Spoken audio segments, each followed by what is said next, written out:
Hello, Dreamcatchers, and welcome to another exciting day in the Writers Haven. I am your host, V. Helena, and today with me at the Annapolis Film Festival, I have the filmmaker who won the shorts competition last year, Chuckwunonso Dereke. Perfect. Who's with me to talk about her film, The Bride Price. Yes, yes. So I interviewed you last year when you were, and at that time you didn't know that you had won the competition. Yeah, I didn't know, and then we found out. Was it that night?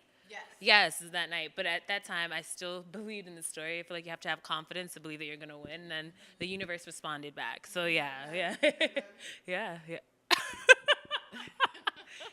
Yeah. Okay, and so tell us what has happened from the time that you got the great news that you won till today when actually your film premiered Yeah, yesterday. my film premiered yesterday. What officially premiered on Friday, and then at 10 a.m. and then they screened it again Saturday at 12:15. And it was very, I guess, I was so nervous because that was my first time really seeing it on the big screen outside of like the editing room and when we were doing the sound, but just being around people, listening to their reactions to stuff, like all the little details coming to life. I was glad that people from all walks of life were able to connect with it because I wanted it to be a universal story. So as a storyteller, sometimes you get really sensitive about that. Like, will people understand it? Especially because it's a Nigerian American based story. So I was just worried if people would get it, and they did. And so that made me feel really good. Yeah. Tell us a little bit about the storyline. Oh, okay. So Bride Price is an Afrofuturism film about a young woman named Uzama. Uzama means someone that goes on a journey in Igbo, and so she comes from the Igbo tribe. And her parents came to America for more opportunities, but she deals with the universal notion of feeling like she's expiring as a woman, and her mother taught her the recipes of womanhood within the kitchen, and she always felt a little bit domesticated, and she always wanted more out of life. But so she goes one day. She goes on a journey to the African grocery store, and she's propelled into the future, and she has a traditional Igbo wedding, and she figures out her worth, and her inner fears and challenges are personified and projected in the grocery store, and she feels like her life is parallel to the canned good items that are expiring on the shelf. And interesting enough, within the Nigerian community, we had bride prices, and it's basically saying if a girl does this, this, and this, then she is of value and she's worth this. And there's certain things that she does that may depreciate her value. But the thing that's unfortunate is getting older also depreciates your value, and that's something that you don't have control over. So I wanted to show that she deals with the concept of mortality and immortality at the same time, and it's hard for her to decipher and go through that. So her literally going down the aisle in life and getting married going down the aisle, I thought it was beautiful that the two things were able to get married on screen. So yeah, the film had a lot of layers, so I was glad that, within 10 minutes I wanted to make sure people could get all of it and it would still meet them at a place where they were comfortable with. So yeah. What were some of the challenges that you faced in making the film? Well, for one thing, I shot in a real African grocery store. So that was really hard. I had a big crew and a big cast. So it was really hard. And I blessed my uncle. We shot in Maryland. We wanted to show that films could be made in Maryland. And so he has a grocery store called Iroquois Foods in Beltsville, Maryland. And we shot there. Yeah, and it was really nice. But the thing was, we could only shoot when the store was closed. So the people that were part of my team were so dedicated. They believed in the story, and they stayed there with me. And it was really humbling to work with people that really just cared, and I had a vision and it became their vision. And I just felt honored to work with people with that type of insight.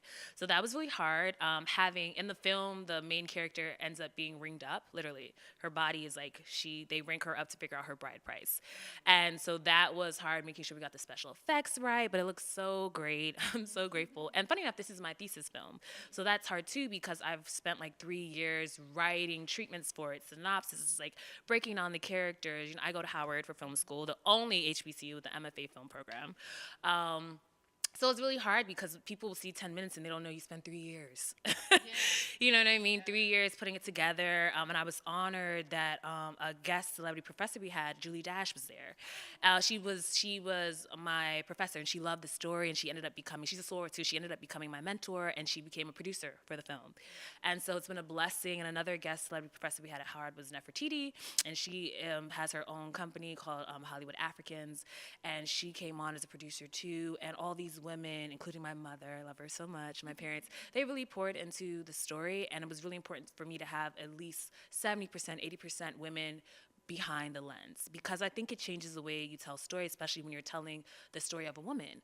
And I just wanted it to be very intimate. I wanted people to see women working in powerful positions and all of us listening to one another, you know?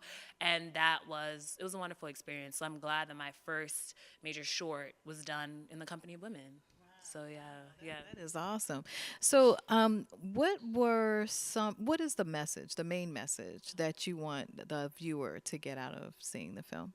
The main message for the film is that we should teach our daughters the same possibilities we teach our sons, and that women and girls are timeless, you know, and we should not be forced to think about certain things with our ages that we don't ask men to think of.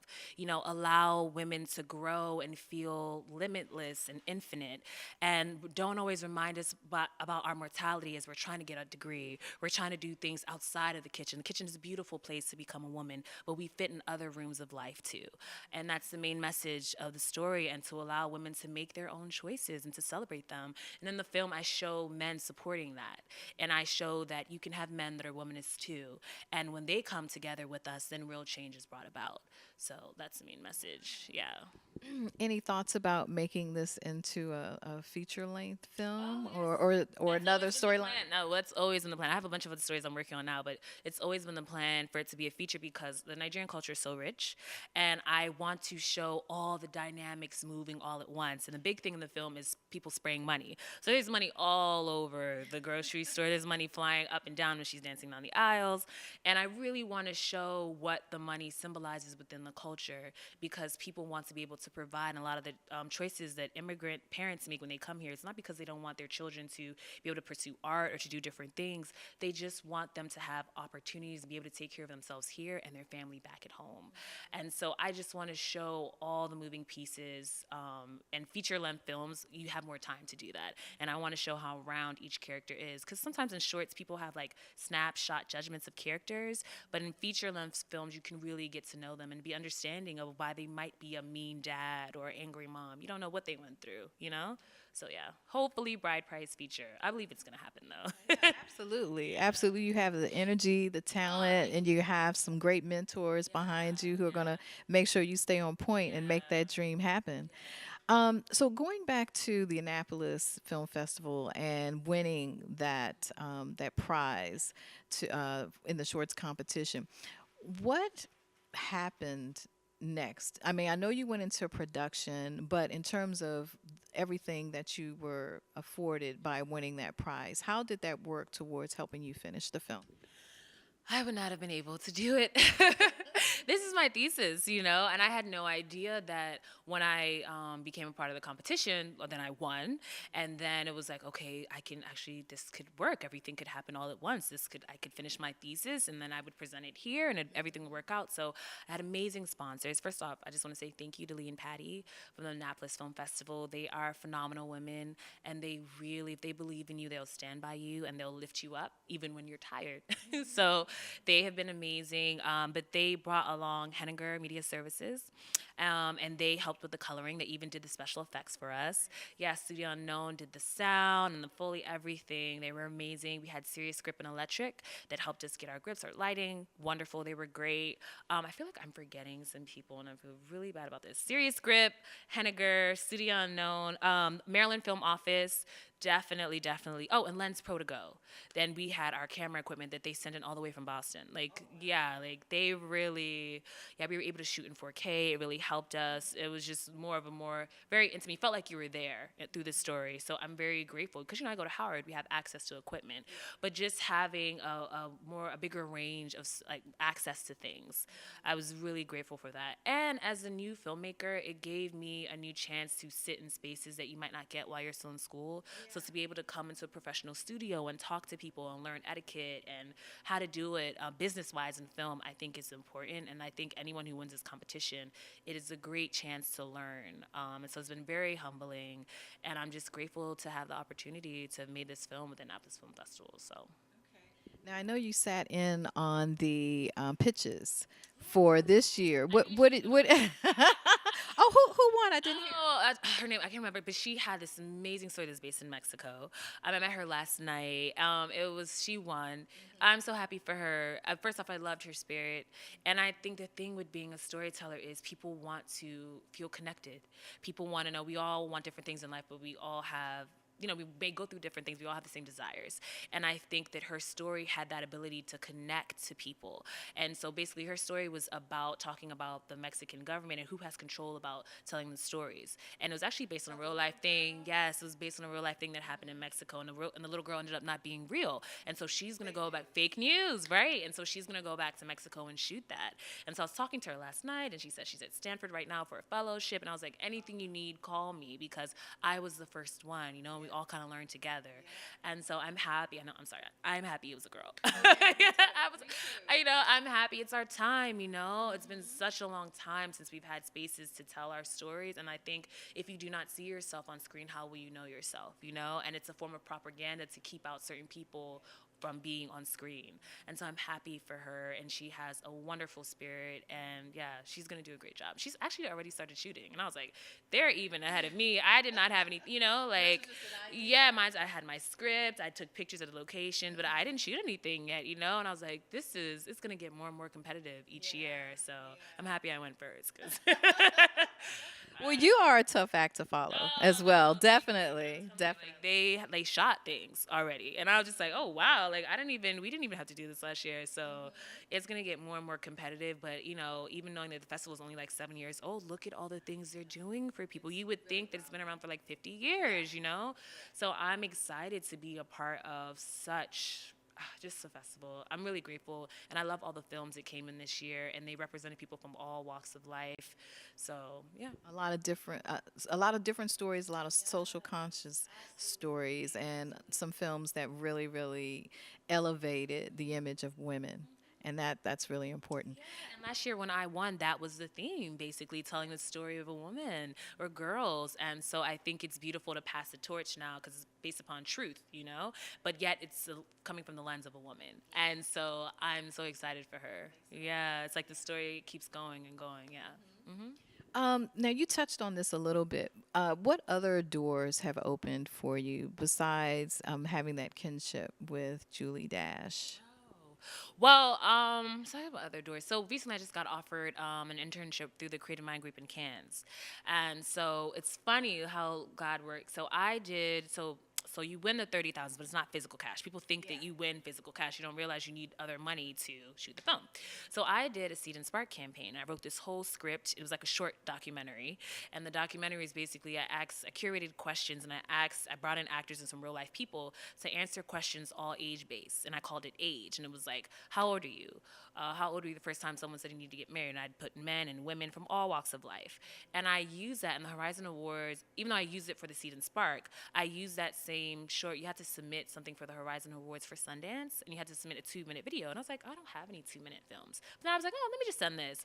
And so I sent it. So I thought that I didn't win. Then I got an email like a couple weeks ago, and they're like, hey, it's a semifinalist. We want to offer you a scholarship to go to Cannes. And I was just like, oh my goodness, are you serious? Like, you know what I mean? But that was just me really caring about my story and then thinking about other creative ways to get people to understand the concept of bride price, But I always say that, like, it's not about how much you have, but what you do with what you have. So that's definitely another experience that has, like, come out of this. Yeah. But a lot of people have just been, like, reaching out to me just saying how much they love the story.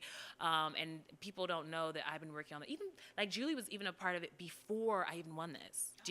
Yes, I'm saying that's like, but she believed in it, and I'm grateful for the people that believed in it even before. There are a lot of people now, they're just like, I'm so proud of you. And I'm like, thank you so much. But donate to the next film. You know what I mean? Because we need support. We need support. And another thing came out, I was able to start my own production company. It's called Dereke Productions. I was waiting for that because I actually saw that as part of the trailer that you had started. Yeah. I started my own production company with my family, and I'm really proud of it because I actually shot an episodic even before this, and I just submitted that for some festivals. And so I have a lot of work that I plan on putting out there, and so I'm grateful. I graduate this May. I cannot wait. There's just been a lot of people that have been behind me, but I will say this: going to Harvard University was one of the best decisions I ever made in my life. I was able to be a Sundance Fellow through BET and Black House, just to meet so many people, and people who genuinely cared about my future and making sure that they would see more people like me in the future has been a blessing. Yeah. And so this just meeting Lee and Patty from the Annapolis Film Festival, just like, wow, like all these things are happening one by one. Because I found out about it through the Women in Film. They had, Women in Film. They had the movie. Yeah, I found out about it here. They had it on the list. They have a listicle they sent out via email, and they put the Annapolis Film Festival competition. And I happened to join. You see what I mean? And so then I was like, oh, okay. And it was their first year. I was like, okay, I'm gonna apply. And then I ended up winning. And so it's like you just never know where your blessing is. But I think it's important to be prepared for your blessing. So before that, I was already working on my script. I was already working on my idea. But yeah, 3 years later, we're here. You're amazing. You're absolutely amazing.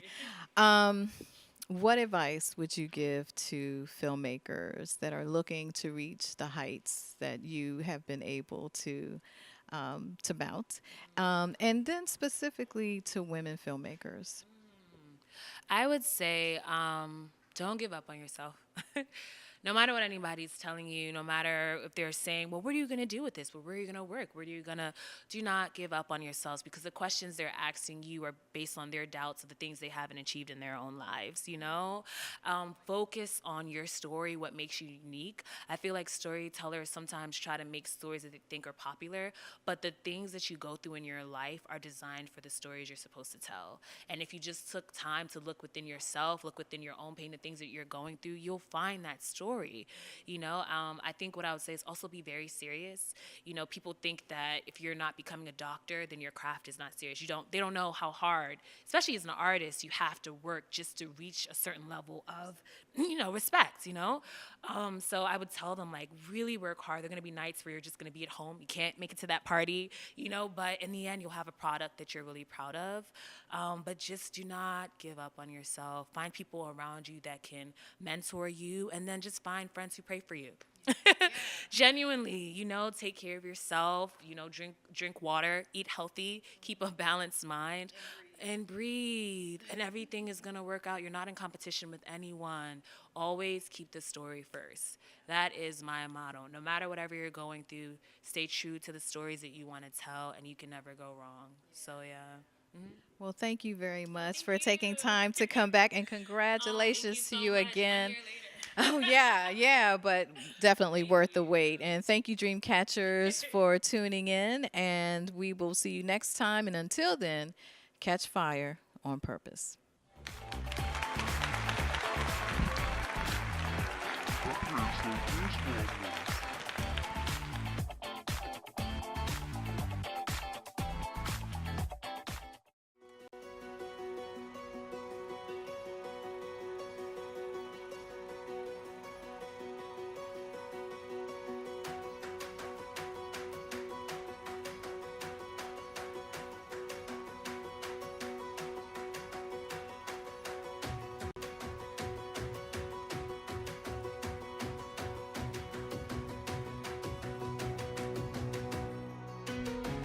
Annapolis is such a beautiful city, and it's been so fun. The film festival is obviously really popular. I'm so excited that there's such a great turnout. I'm looking forward to tonight.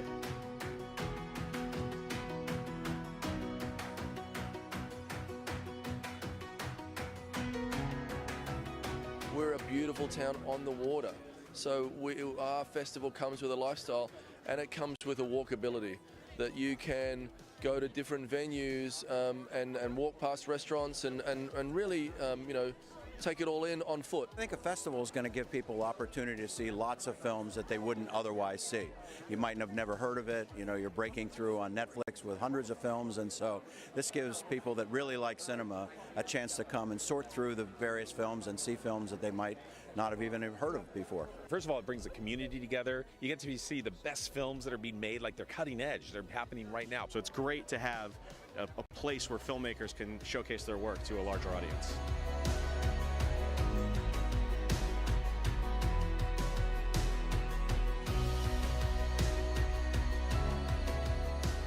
so it's very exciting to come to Annapolis and do a Q&A and get to have that conversation, because ultimately I think that's why we were interested in making the movie, was to begin a conversation. And I think that going to different festivals and seeing the excitement that people have for film and for storytelling and storytellers, I think is so important. Storytelling is something that just we as humans have done for, millions of years, and more stories need to get out there.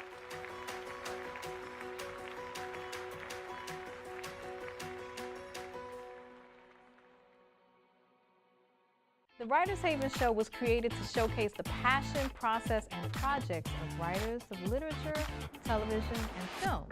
Stream our shows on iHeartRadio, Spreaker, iTunes, Sonos, SoundCloud, Spotify, Alexa, and YouTube. We drop new episodes every week, so subscribe and never miss a show.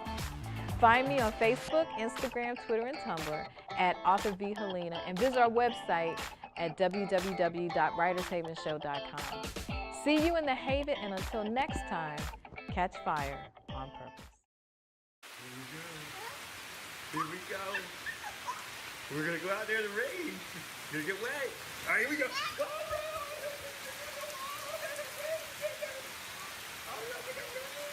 okay, quick.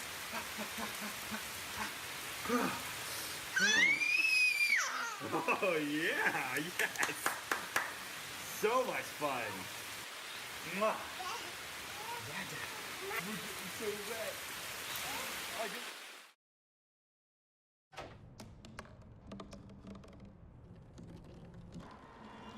Everybody has a dream.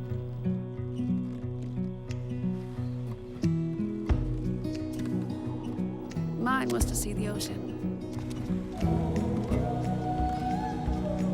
And with a little help, I made it.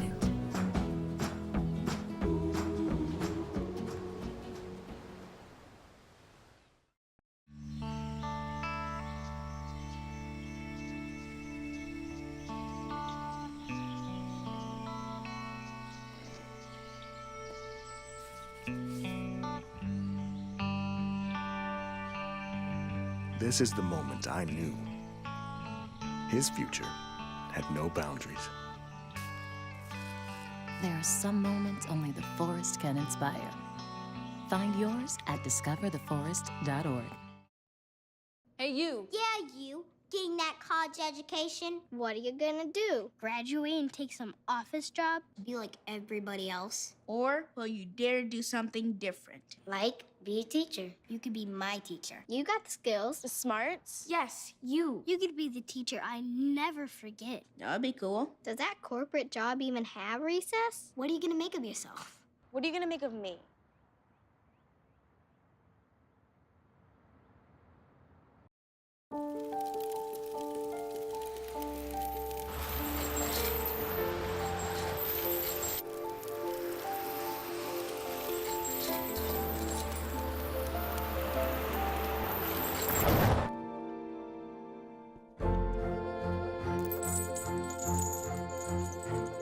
Did you know dragging chains can spark a wildfire?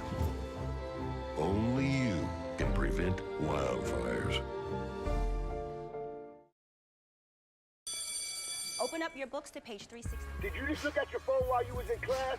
You played yourself. Talking about inspirational quotes. You gotta believe in yourself. Don't ever play yourself. The key is to make it, so make it.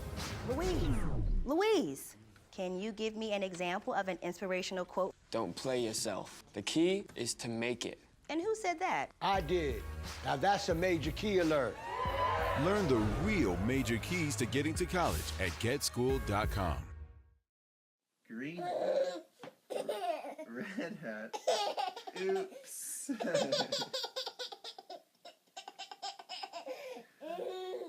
Red shirt, blue shirt, yellow shirt. Oops.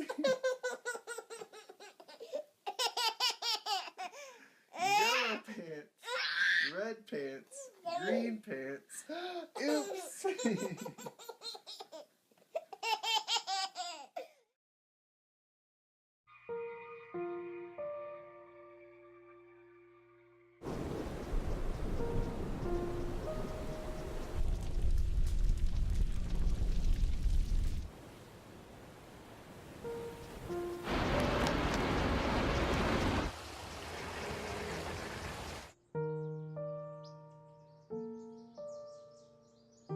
Don't wait. Communicate. Make your emergency plan today. There are 16 million children struggling with hunger in America. That's 1 in 5 daughters, sons, neighbors, and classmates who don't know where their next meal is coming from. Yet billions of pounds of good food go to waste every year. It's time we do something about it. Feeding America is a nationwide network of food banks that helps provide meals to millions of kids and families in need. Visit feedingamerica.org to help them feed even more. Together, we can solve hunger. Together, we're feeding America.